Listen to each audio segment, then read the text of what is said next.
श्रीमन्महागणाधिपतये नमः। साईनाथ परब्रह्मणे नमः। विश्वकर्म परब्रह्मणे नमः।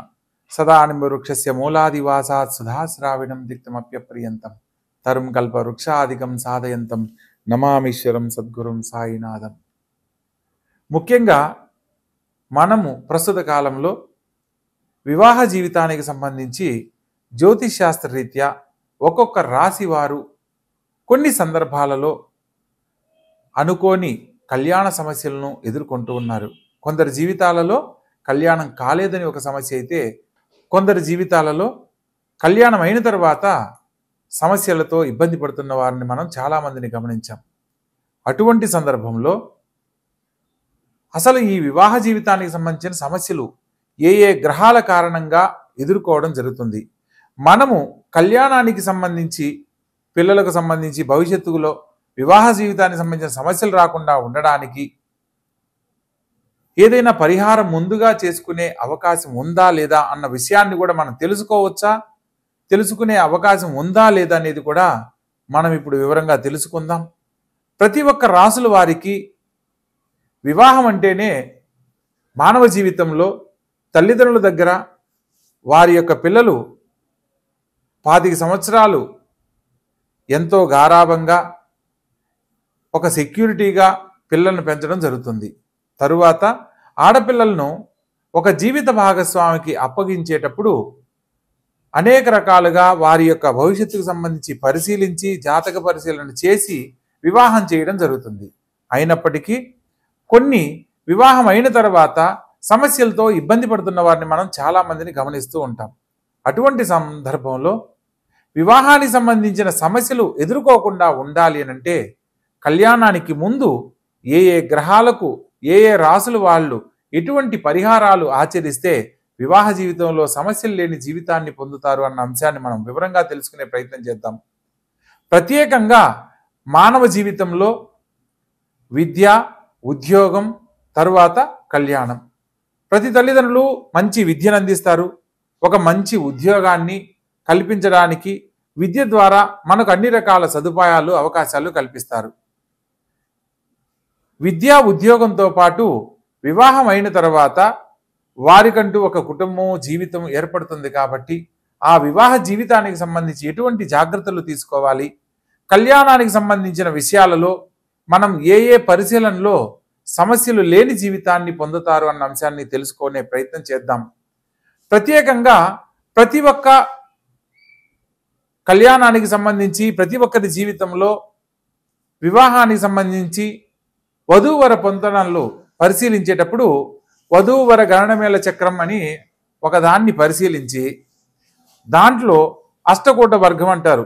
8 రకాల పాయింట్లలో అంటే నాడీ కూటము, భగుట కూటము, రాశి కూటము, నక్షత్ర కూటము, వశ్య కూటము, ఇట్లా 8 రకాలను పరిశీలించి 36 పాయింట్లకు 18 పాయింట్లు వస్తే కళ్యాణానికి అనుకూలమని, 18 పాయింట్ల కంటే తక్కువ వస్తే కళ్యాణానికి అనుకూలం కాదని, కళ్యాణము 18 పాయింట్ల కంటే ఎక్కువ వస్తే చాలా ఉత్తమోత్తమైనదిగా భావిస్తూ ఉంటారు. కానీ జ్యోతిష్ శాస్త్రం ప్రకారము ప్రతి ఒక్కరి జీవితంలో వివాహానికి సంబంధించి వీరికి వివాహం చేయవచ్చు అని తెలుసుకోవడానికి ఒక సాధారణ పట్టిక మాత్రమే. ప్రత్యేకంగా సప్తమ స్థానాన్ని, కలత్ర స్థానాధిపతి ఉన్న స్థానాన్ని బట్టి మాత్రమే వివాహ జీవితంలో వారు ఎటువంటి స్థితిగతులు పొందగలరో వివరంగా తెలుసుకోవడానికి అవకాశం ఉంటుంది అనేది జ్యోతిష్ శాస్త్రం పరిజ్ఞానం ఉన్న మాలాంటి వారు మాత్రమే దీని గురించి పరిశీలనలో వివరంగా తెలియజేయడానికి అవకాశం ఉంటుంది. జ్యోతిష్ శాస్త్రంలో మనకు ఏదైనా ఒక పంచాంగం కొన్నప్పుడు అందులో వధూవర గణనమేళ చక్రం అని వధువు యొక్క పట్టిక నిలువుగాను వరుడి యొక్క పట్టిక అడ్డంగాను నిర్మాణం చేసి అందులో కొన్ని సంఖ్యల ఆధారంగా ఈ యొక్క లైన్కి ఆపోజిట్ లైన్లో వరుడి యొక్క నక్షత్రాన్ని బట్టి ఒక సంఖ్యను కేటాయించి వీరికి ఇన్ని పాయింట్లు వచ్చాయని చెప్పి చెప్పడం జరుగుతుంది. కేవలం పాయింట్లతోనే వివాహ జీవితాన్ని నిర్ణయించకూడదు అన్న సత్యాన్ని తెలుసుకొని వివాహానికి సంబంధించి వారి ఇరువురి జాతకాలలో సమస్యలు లేని జీవితాన్ని అందించాలి అని అంటే ఏదైనా జాతకంలో దోషాలు ఉన్నప్పుడు దోషాలను ప్రత్యేకంగా వాటి యొక్క పరిహారాలను ముందుగా తెలియజేసి ఆ తర్వాత వివాహం చేయడం వల్ల సమస్యలు ఉండవు అనేది తెలుసుకోవాలి. ప్రత్యేకంగా మనం ఇన్ని రకాలుగా చెప్తున్నాం. పాయింట్లను బట్టి పరిశీలన చేస్తాం.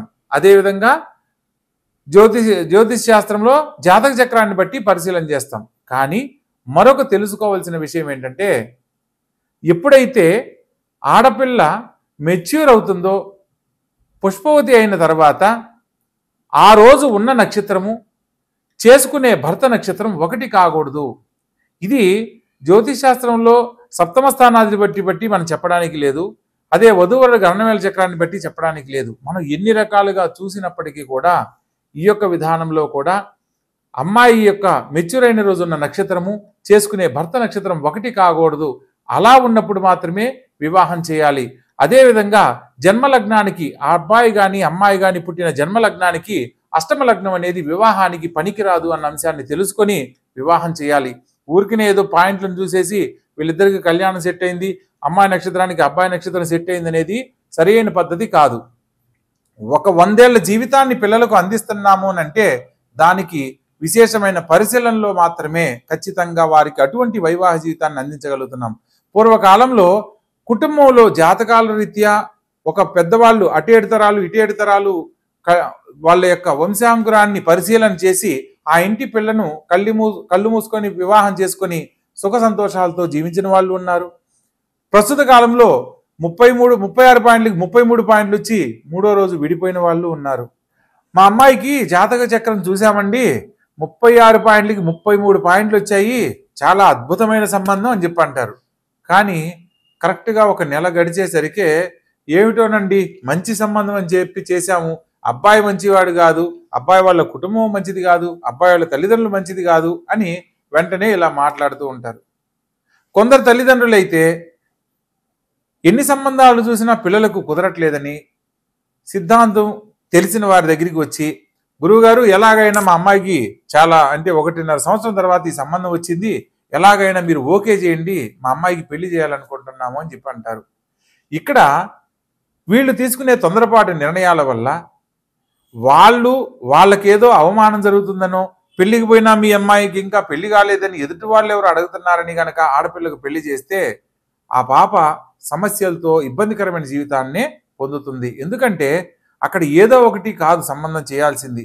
ఆ అమ్మాయికి ఒక 100 ఏళ్ల జీవితాన్ని ఇస్తున్నామనంటే 1-10 సార్లు ఆలోచించి చేయాలి. ఇక్కడ తొందరపాటు నిర్ణయాల వల్ల కొందరి జీవితాల్లో సమస్యలు ఎదుర్కొంటుంటే మరికొందరి జీవితాలలో వివాహానికి సంబంధించి ఈ యొక్క వధూవరుల గణనవేల చక్రాన్ని చూసి మా అమ్మాయికి ఈ సంబంధం ఓకే అవుతుందండి, చాలా బాగుంది, అబ్బాయి వాళ్ళ కుటుంబం చాలా బాగుంది అని చెప్పి చేసేసి తర్వాత ఇబ్బంది పడుతున్న వాళ్ళని మనం గమనిస్తూ ఉంటాం. ఇక ఇటువంటి సమస్యలు రాకుండా ఉండడానికి ప్రతి ఒక్కరూ కూడా ఈ యొక్క వీడియో ద్వారా కొన్ని విషయాలు ఒక్కొక్క రాశుల వారిగా తెలుసుకునే అవకాశాన్ని కల్పించాలనే సంకల్పంతో ఈ యొక్క వీడియో చేయడం జరుగుతుంది. ప్రతి ఒక్కరూ ఈ యొక్క వీడియోని చివరి వరకు చూడండి, మరిన్ని వివరాలు తెలుసుకోండి.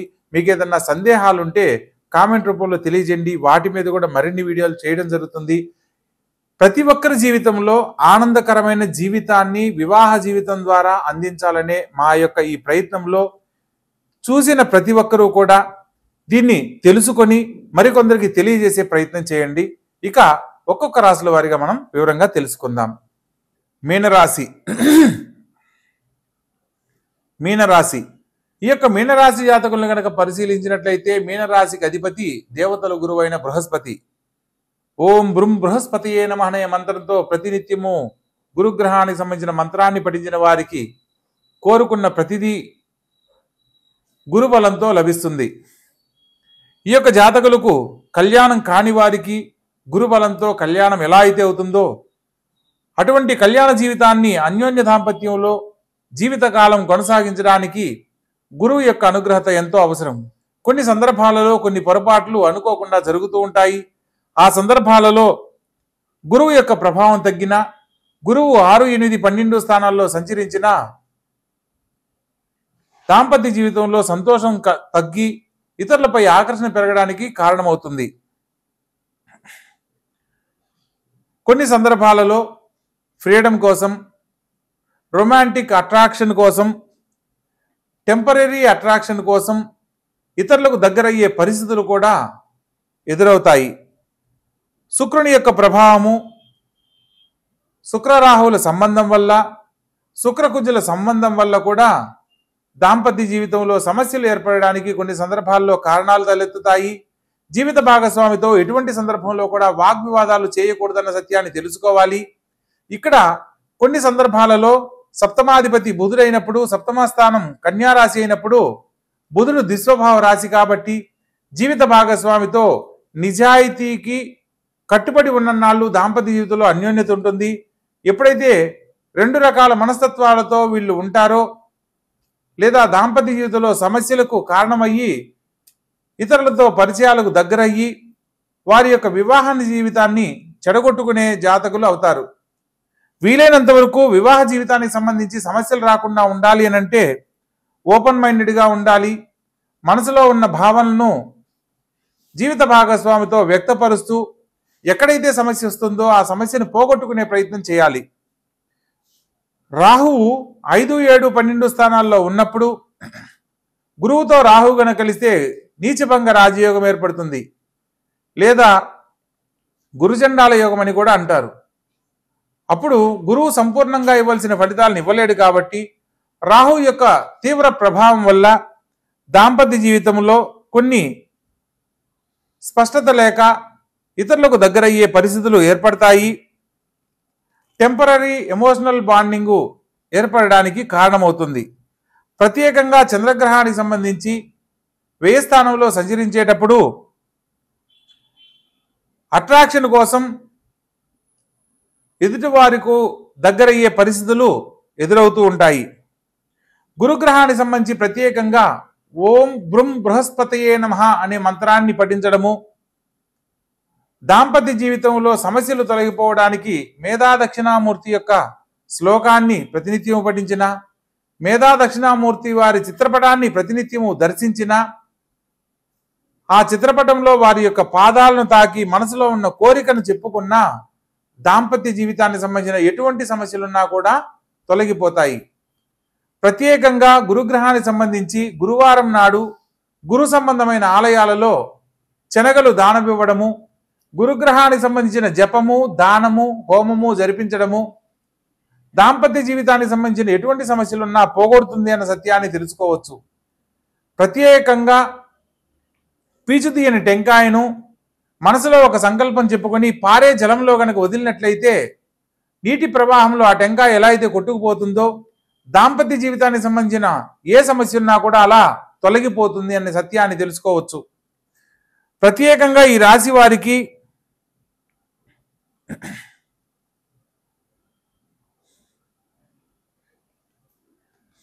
ఎమోషనల్గా ఇన్స్టెబిలిటీ అనేది ఉంటుంది. వారి యొక్క ఆలోచన విధానం మారకుండా అన్యోన్య దాంపత్యం వైపు కొనసాగేలా గురుగ్రహ దర్శనం అనేది దంపతి సమేతంగా దర్శించాలి. వేప చెట్టు, రావి చెట్టు కలిసి ఉన్న చోట శనివారం నాడు సంధ్యా సమయంలో ప్రదక్షిణ చేస్తూ ఆవ నూనెతో దీపం వెలిగించి అన్యోన్య దాంపత్యం కొరకు ప్రయత్నం కనుక చేసినట్లయితే దాంపత్య జీవితంలో ఉన్న అపనమ్మకాలు తొలగిపోతాయి. ప్రతి ఒక్కరి జీవితంలో అనుమానాలు, అపనమ్మకాల వల్ల మాత్రమే సమస్యలు తలెత్తుతున్నాయి.